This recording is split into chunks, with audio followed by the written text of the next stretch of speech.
Hey, what's up, you guys? I'm Jaquan, I'm Jasmine. and welcome to the Film Spill. So today, guys, we're going to be reviewing seasons 1 and 2 of Marvel's Luke Cage.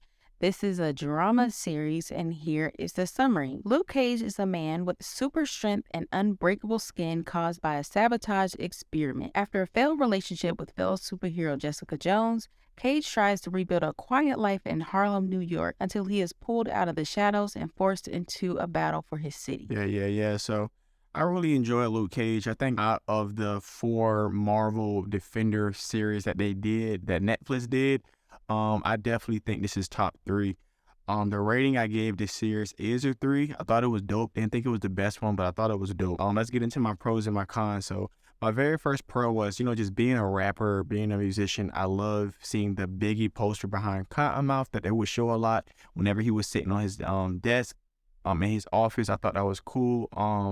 It was crazy whenever Mariah kills Cottonmouth, but I think it also allowed her character to kind of get more developed. When Luke Cages uses his catchphrase "Sweet Christmas," I really enjoy when they, connect characters from the comics and, they kind of like give them their signatures, whatever that is. Whenever Luke finds out that Diamondback was his brother in season 1, I thought that was crazy too, because it was definitely like a plot twist.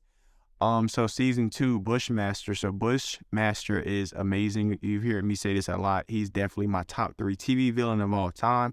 He was such a savage, and basically in the way he fought, he was just really incredible. And I thought it was real cool when Misty got her mechanical arm, even though I know we joked about it, but I just thought that was a cool thing to see. And I think the last pro, which is probably one of the most significant pros, is I really like how they display Black culture, showing Method Man having Jadakiss and the lots in there. I just thought it was real cool how they did that. One of the biggest cons was the henchman Shades. Like, we talked about how, he was just pointless as far as he had no powers, and literally his name was Shades because he wore shades. Like, it was just it was just one of those like silly characters to me.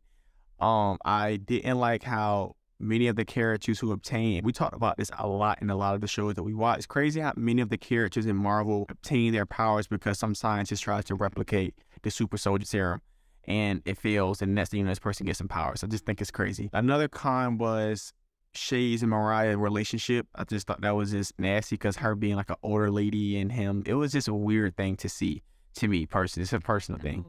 Facts. And I think the last con that I had was whenever they canceled the actual show. I was just like, man, dang, like this has got the ass. But yeah, other than that, those were my pros and my cons. Okay, guys, I give Luke Cage a 3 out of 5.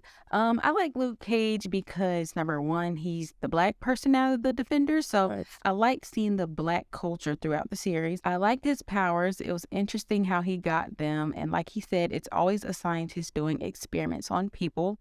I like seeing Claire, played by Rosario Dawson, because she also played in the other Defender shows, so Jessica Jones, Iron Fist, and Daredevil as a nurse. So I love seeing the same characters in different shows in the same universe because it makes sense. If we all live in like the same place, we should run into each other type situation. Yeah. So I like seeing her in all the Defender shows. And then I like how they had Iron Fist in the show and the fight scene with both of them. I think that was so cool because like I said, I love crossovers. I just think that's just really cool. And then like I said, overall, Luke Cage was cool. His whole thing is trying to maintain peace in Harlem. So I think overall it was a pretty good show. I give it a 3. Yeah. So just like always, make sure you like, subscribe, and comment. You guys have a good one.